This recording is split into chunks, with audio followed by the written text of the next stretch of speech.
Shalom saudaraku, berjumpa kembali bersama dengan saya Pendeta Jakob Setio dalam program Sapa Jemaat di Rumah. Mari kita masuk dalam hadirat Tuhan, kita berdoa mohon penyertaan dan berkat Allah dicurahkan atas kita. Bapa, kami menyerahkan waktu renungan firman Tuhan kali ini ke dalam tangan kasih-Mu. Mohon hikmat-Mu, mohon pencerahan daripadamu. Biarlah kami mengerti akan kehendak-Mu, supaya sepanjang hari ini menjadi hari yang diberkati, di mana kami boleh hidup seturut dengan kehendak-Mu. Berfirmanlah Tuhan, kami siap diberkati. Di dalam nama Yesus kami berdoa dan bersyukur kepadamu. Haleluya, amin. Firman Tuhan kali ini terambil dari Yoel pasal 1 ayat yang ketiga. Yoel 1 ayat ketiga berkata, ceritakanlah tentang itu kepada anak-anakmu, dan biarlah anak-anakmu menceritakannya kepada anak-anak mereka, dan anak-anak mereka kepada angkatan yang kemudian. Saudaraku, apakah yang dimaksudkan oleh Yoel ketika ia berkata, ceritakanlah itu kepada anak-anakmu?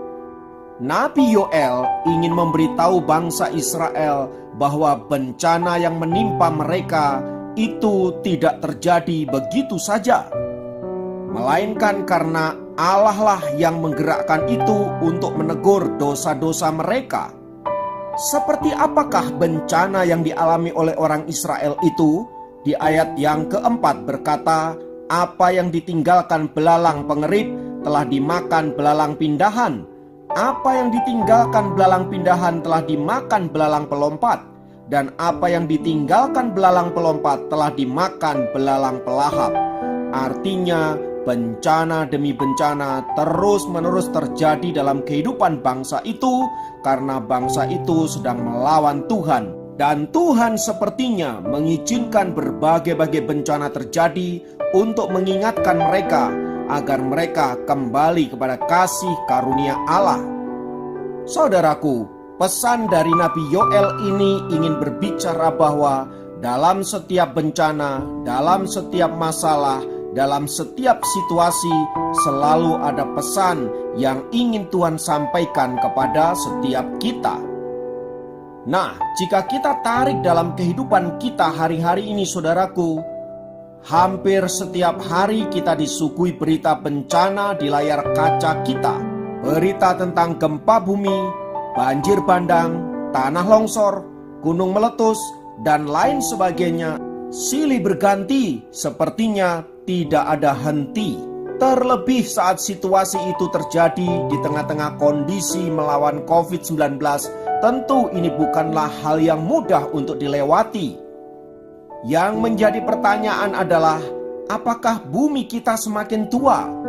Atau ulah manusia yang semakin menggila, mengeksploitasi bumi demi uang? Atau Tuhan sudah mulai bosan dengan tingkah pola manusia yang selalu berbuat dosa? Semua itu menjadi pertanyaan dan perenungan kita masing-masing saudara-saudara. Kira-kira apa makna terjadinya bencana yang begitu rupa melanda negeri kita bahkan dunia? Dari situ kita bisa mengambil hikmahnya, kita bisa memetik pelajaran dari setiap petaka yang terjadi di setiap kehidupan kita.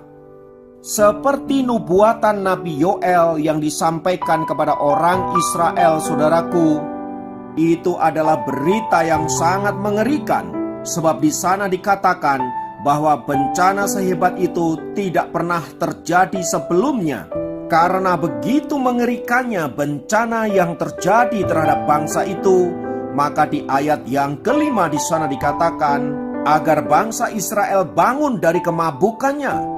Menangislah, merataplah, sebab semua yang ada padamu telah dirampas.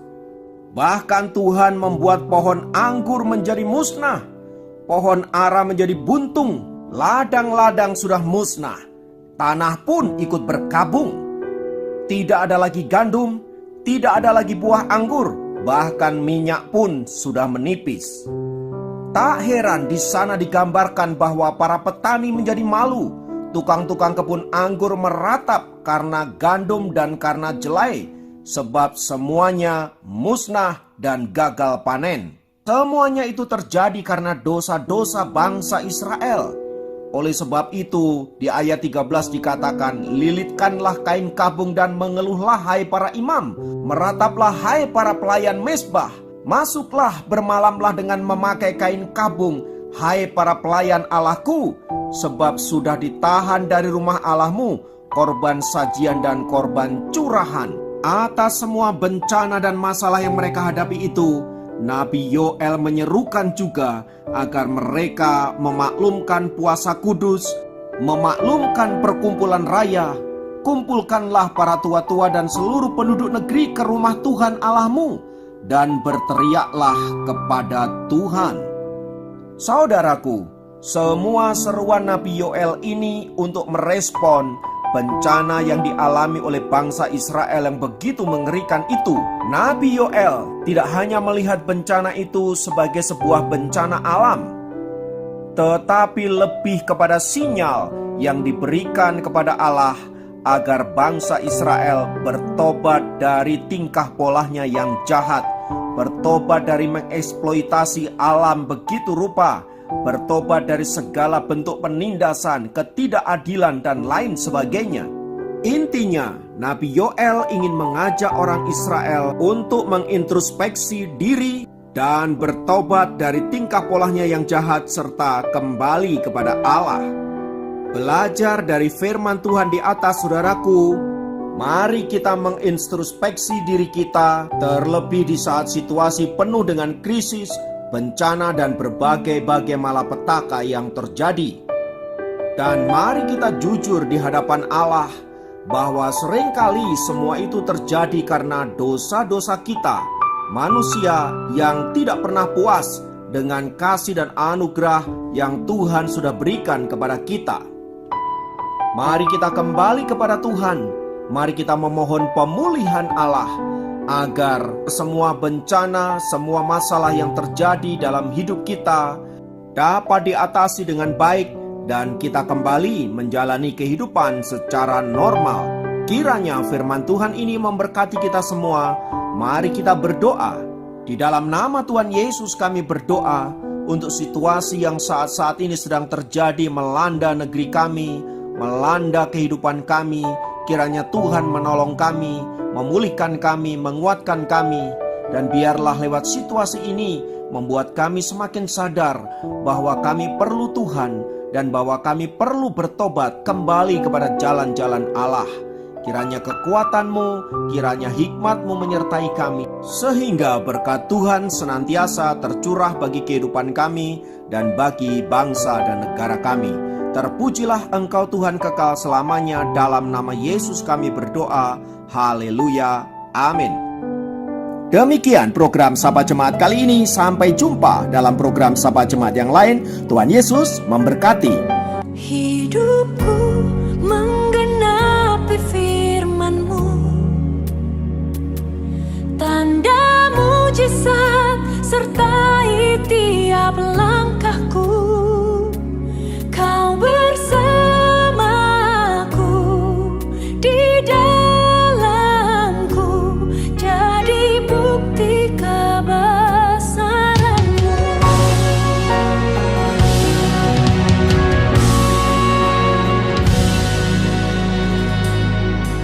Tuhan, Kau sempurna dalam rencana-Mu dan karya-Mu. Ku serahkan hidupku, murnikan dengan Roh-Mu. Tuhan, Kau sempurna dalam rencana-Mu dan karya-Mu. Ku serahkan hidupku, murnikan dengan Roh-Mu. Hidupku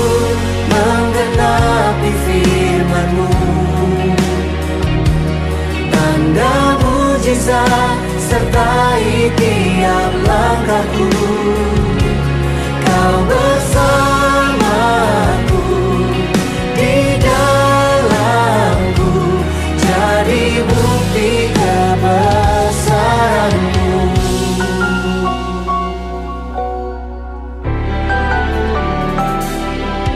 Tuhan, Kau sempurna dalam rencana-Mu dan karya-Mu. Ku serahkan hidupku, murnikan dengan Roh-Mu. Hidupku menggenapi firman-Mu, tanda mujizat sertai tiap langkahku. Kau bersamaku, di dalamku, jadi bukti kebesaran-Mu.